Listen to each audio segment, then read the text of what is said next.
What's the significance of the FBI's intervention in this last week of the US election campaign in the case against Hillary Clinton?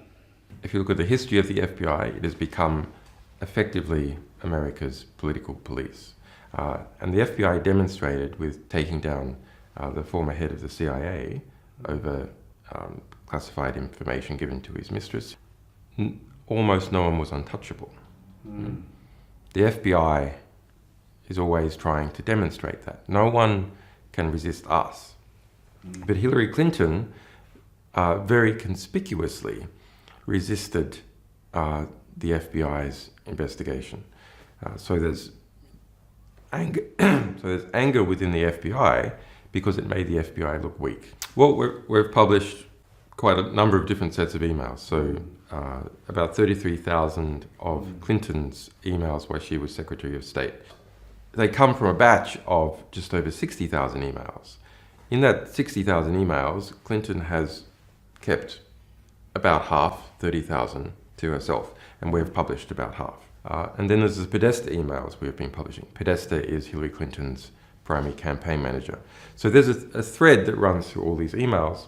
There is quite a lot of pay for play, as they call it, giving access in exchange for money for many different states, individuals and corporations, combined with the cover-up of the Hillary Clinton emails while she was Secretary of State, has led to an environment where the pressure on the FBI increases. I mean, the Clinton campaign has said that Russia is behind all of this.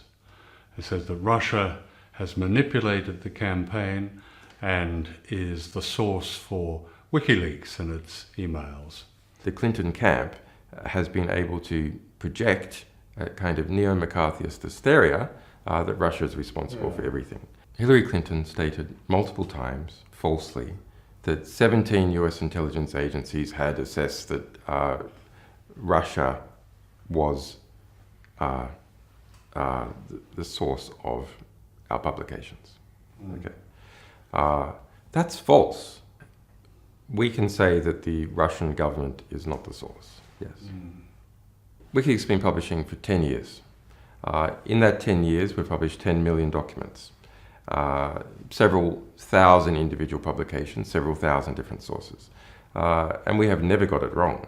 All the emails that give evidence of access for money and how Hillary Clinton herself benefited from this and how she is benefiting politically are quite extraordinary. I'm thinking of where the Qatari representative was given 5 minutes with Bill Clinton for $1 million check, and many other examples. Can you 12 million for Morocco. 12 million for Morocco. For Hillary Clinton to attend. In terms of the foreign policy of the United States, that's where, for me anyway, where the emails are most revealing, where they show the direct connection between Hillary Clinton and the foundation of jihadism of ISIL in the Middle East. Can you talk something about that? How the emails demonstrate this connection between those who are meant to be fighting the jihadists, ISIL, are actually those who have helped create it. There's an early 2014 email from Hillary Clinton, so not so long after she left Secretary of State, to her campaign manager, John Podesta. That email, it states that ISIS, is funded by Saudi Arabia and Qatar, the governments of Saudi Arabia and Qatar. Now, this is I think this is the most significant email in the whole collection. And perhaps because Saudi and Qatari money is spread all over the place, including into many media institutions. All serious analysts know, even the US government has mentioned or agreed with that some Saudi figures have been supporting ISIS, funding ISIS. But the dodge has always been that's it's just some rogue princes using their cut of the oil money to do whatever they like, but actually the government disapproves.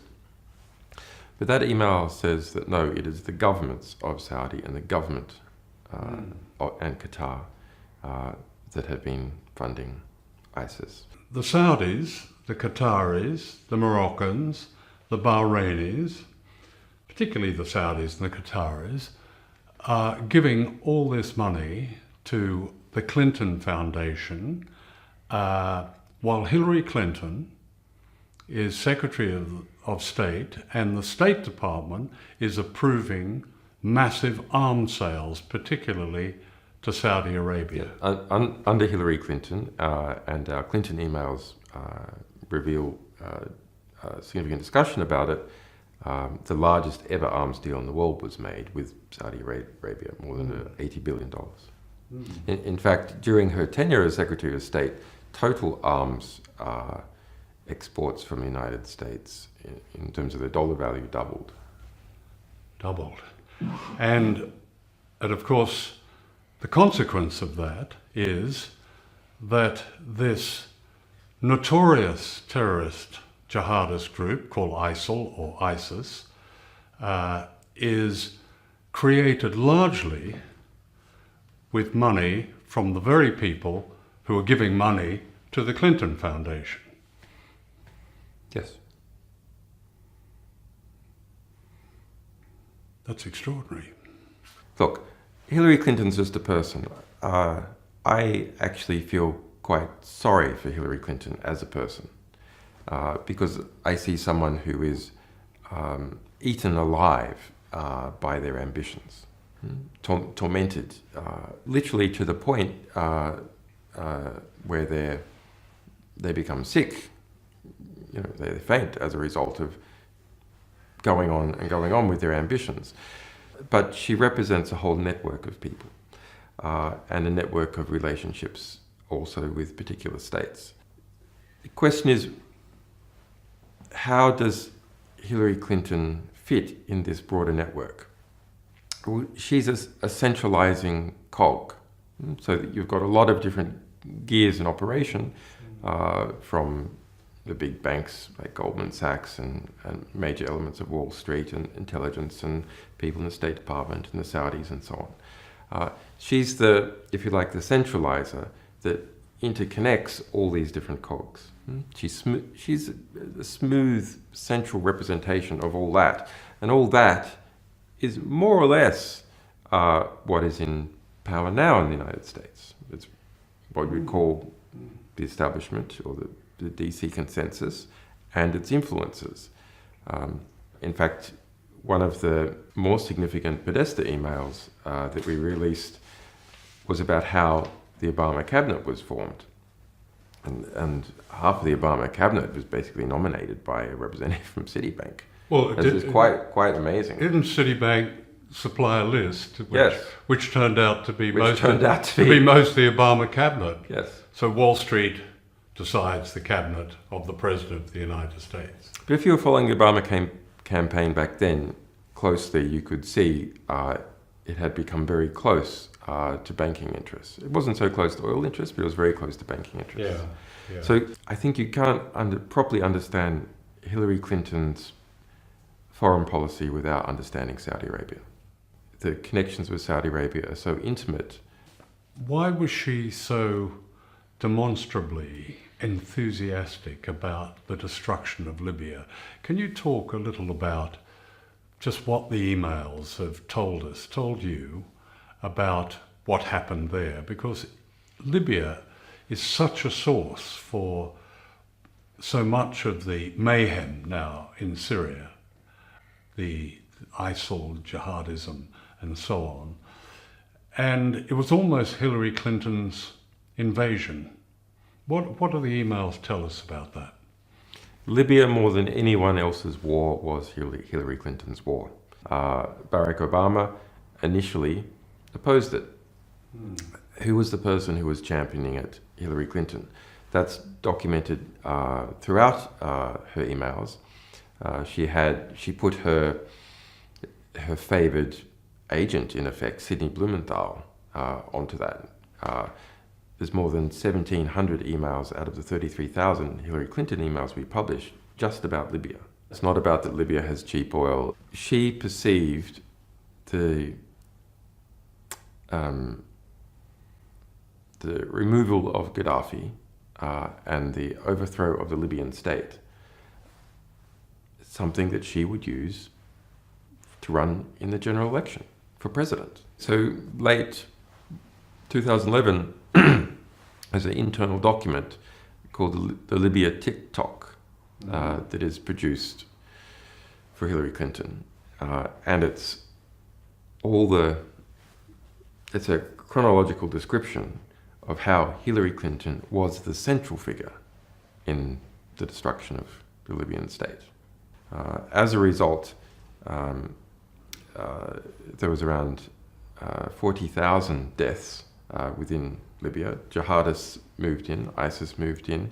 That led to the European refugee and migrant crisis, because not only did you have people fleeing Libya, people then fleeing Syria, destabilization of other African countries as a result of arms flows. The Libyan state itself was no longer able to control movement of people through it. Libya faces onto the Mediterranean. And so it had been effectively the cork in the bottle of Africa. So all problems, economic problems, civil war in Africa, previously people fleeing those problems didn't end up in Europe because Libya policed the Mediterranean. And that was said explicitly at the time, back in early 2011 by Gaddafi. What do these Europeans think that they're doing, trying to bomb and destroy the Libyan state? There's going to be floods of migrants out of Africa and jihadists into Europe, and that is exactly what happened. You get a lot of complaints from people saying, what is WikiLeaks doing? Are they trying to put Trump in the White House? My analysis is that Trump would not be permitted to win. Why do I say that? Because he's had every establishment offside. Trump doesn't have one establishment, maybe with the exception of the evangelicals, if you can call them an establishment. But banks, intelligence, arms companies, well, they all want him beat. Foreign money, etc., yeah, is all united behind Hillary Clinton, and the media as well. So media owners and even journalists themselves. The accusations that WikiLeaks is in league with the Russians, and you hear people saying, well, why doesn't WikiLeaks investigate and publish emails on Russia? We have published over 800,000 documents of various kinds that relate to Russia. Most of those are critical. And a great many books have come out of our publications about Russia, most of which are critical. And our documents have gone on to be used in quite a number of court cases, refugee cases of people fleeing some kinds of claimed political persecution in Russia, which they use our documents to back up. Do you take yourself a view of the US election? Do you have a preference for Clinton or Trump? Donald Trump, what does he represent in the American mind and in the European mind? He represents American white trash. Deplorable and irredeemable. Basically the same thing. It means from a establishment or educated, cosmopolitan, urbane perspective, these people are, they're like the rednecks, and you can't, they're just, can never deal with them. And because he so clearly, through his words and actions and the type of people who turns up his rallies, represents people who are not the upper middle class educated, there's a fear of seeming to be associated in any way with that, a social fear that lowers the class status of anyone who can be accused of somehow assisting in any way Trump, including by criticizing Clinton. And if you look at how the middle class gains its economic and social power, it makes absolute sense. I'd like to talk about Ecuador, a small country that has given you refuge and given you asylum in this embassy in London. Now, Ecuador cut off the internet from here, where we're doing this interview, in the embassy, for the clearly obvious reason that they were concerned about appearing to intervene in the US election campaign. Can you talk about why they would take that action and your own views on Ecuador's support for you? Let's go back 4 years ago. Right. Ecuador, I made an asylum application to Ecuador in this embassy because of the US extradition case. And the result was, after a month, I was successful in asylum application, and then the embassy has been surrounded by police. Quite an expensive police operation, which the British government admits to spending more than £12.6 million. They admitted that over a year ago. And now there's undercover police and there's robot surveillance cameras of various kinds. So that there has been a quite serious conflict right here in the heart of London between Ecuador, a country of 16 million people, and the United Kingdom and the Americans who have been helping on the side. So that was a brave and principled thing for Ecuador to do. Now we have the US election on foot. The Ecuadorian election is in February next year. You have the White House feeling the political heat as a result of the true information that we have been publishing.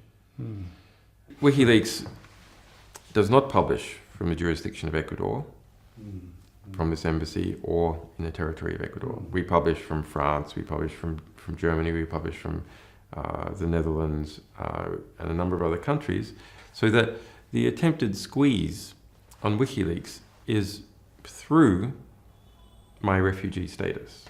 And this is really intolerable.